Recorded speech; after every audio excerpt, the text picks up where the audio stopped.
আজকে BSc meeting হয়েছে অধ্যক্ষ মহোদয়ের সভাপতিত্বে এবং উপাধ্যক্ষ ছিলেন আমাদের বিএসসি মেম্বার যারা রয়েছেন, আমি যেমন রয়েছি, সুশান্ত চৌধুরী সাহেব রয়েছেন, আমাদের অনিমেষ দেববর্মা ছিলেন, আমাদের চিফ হুইপ আমাদের কল্যাণী সাহারায় উনিও ছিলেন, রামপদ জমাতিয়া উনিও ছিলেন, বিরোধী দলনেতাও ছিলেন এবং বিরোধী সিনহা কংগ্রেস দলের উনিও ছিলেন। আমরা আজকে এই বিএসসি মিটিংয়ে সিদ্ধান্ত নিয়েছি, যেহেতু বাজেট অধিবেশন, বিরোধীরা দাবি করেছে প্রতিটি ওয়ার্কিং ডেট যেন থাকে, যেমন সোমবার থাকুক, মঙ্গলবার থাকুক, বুধবার থাকুক, বৃহস্পতিবার থাকুক, শুক্রবার থাকুক। আমরা শুরু করছি শুক্রবার থেকে, 21 মার্চ থেকে শুরু হচ্ছে। ওনারা বলছেন যে আপ টু শুক্রবার, মানে শুক্রবার শুরু হবে, আপ টু শুক্রবার যেন শেষ হয়।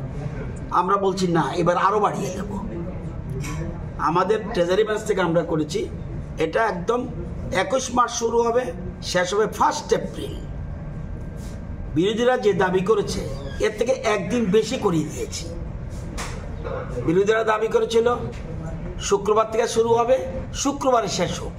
আমরা বলছি না, শুক্রবার থেকে শুরু হবে, আগামী মঙ্গলবার পর্যন্ত চলুক। অর্থাৎ 21 মার্চ শুরু হবে আর শেষ হবে 1 এপ্রিল। ওনারা চেয়েছিল 28 মার্চ শেষ হওয়ার জন্য, আমরা একদিন বাড়িয়ে দিয়েছি। এবং বাজেট অধিবেশন, সাপ্লিমেন্টারি বাজেট থাকবে, অর্থাৎ এটাকে আমরা রিভাইজ বাজেট বলি, উঠে থাকবে এবং 25-26-এর মূল বাজেট থাকবে। আমরাও ট্রেজারি বেঞ্চ চাই যে যত বেশি আলোচনা হবে তত আমাদের সুবিধা হবে। আমাদের যদি এই যে আমাদের রাজ্যের উন্নয়ন হচ্ছে সেটাতে যদি তাদের কিছু সাজেশন থাকে তাহলে আমাদের উপকার হবে। এই জন্য আমরা তারা যতটুকু চেয়েছে এতে বেশি দিন রেখে আলোচনার সুযোগ দিয়েছি, যাতে ইলাবোরেটলি বাজারের উপরে আলোচনা করতে পারে। তো আমরা সর্বসম্মতি বলবো না, আমরাই বরঞ্চ হাউস বাড়িয়ে দিয়েছি। আমরা চেষ্টা করব, মানে ত্রিপুরা রাজ্যে কোনোদিন যত বাজেট অধিবেশন হয়নি এমনও হতে পারে সেই রেকর্ডটাকেও ব্রেক করার চেষ্টা করছি। অর্থাৎ আগামী দিনে যত বেশি পারা যায় আলোচনা, ফ্রিলি আলোচনা করা যায়, সেই জন্য আমরা সুযোগ দিয়েছি। আমাদের আলোচনার মধ্যে আমি দেখেছি রামপদ জমাতিয়া, সুশান্ত চৌধুরী, আমাদের কল্যাণী সাহারায়, অনিমেষ দেববর্মা সবাই বলছেন না, তারা যে যতদিন চেয়েছে এটা না, আর একটু বাড়িয়ে দিন। তো আমরা যেহেতু ট্রেজারি বেঞ্চ চেয়েছে এই জন্য আলোচনাটা ফলপ্রসূ হবে এবং আমরা অধ্যক্ষ এবং উপাধ্যক্ষ এটা মেনে নিয়েছি। কার্যকাল কতদিনের আর বাজেট কি প্রথম দিন পেশ হবে না? প্রথম দিন বাজেট প্লেস হবে 21 মার্চ। প্রথমেই কোশ্চেন আওয়ার থাকছে, পরে সাধারণত কোশ্চেন আওয়ার দিয়ে হাউস শুরু হয়, কোশ্চেন আওয়ার থাকবে বাজেটের পরে। প্রথম সাপ্লিমেন্টারি বাজেট প্লেস হবে, এরপরে বাজেট প্লেস করবে, এরপরে গ্যাপ থাকবে, দেন কোশ্চেন আওয়ার শুরু হবে। এটাই দিয়ে আলোচনা শুরু হবে। এরপরে গভর্নমেন্ট বিল থাকতে পারে, এখন পর্যন্ত ক্লিয়ার না।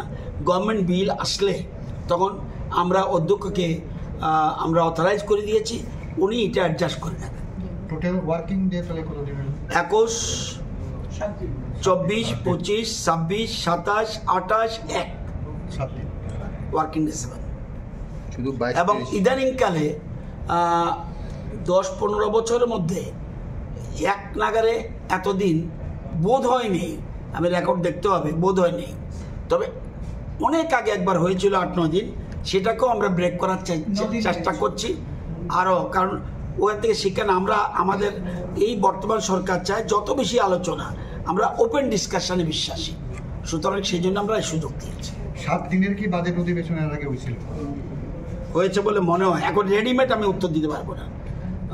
আমার মনে হয়েছে, অনেক আগে হয়েছে, অনেক আগে, মানে 10-15 বছরের মধ্যে মনে পড়ে না, অনেক আগে হয়েছে বলে আমার মনে হয়। 7 দিন 8 দিন এরকম হয়েছে, এর বেশি হয়নি বলে মনে হয়।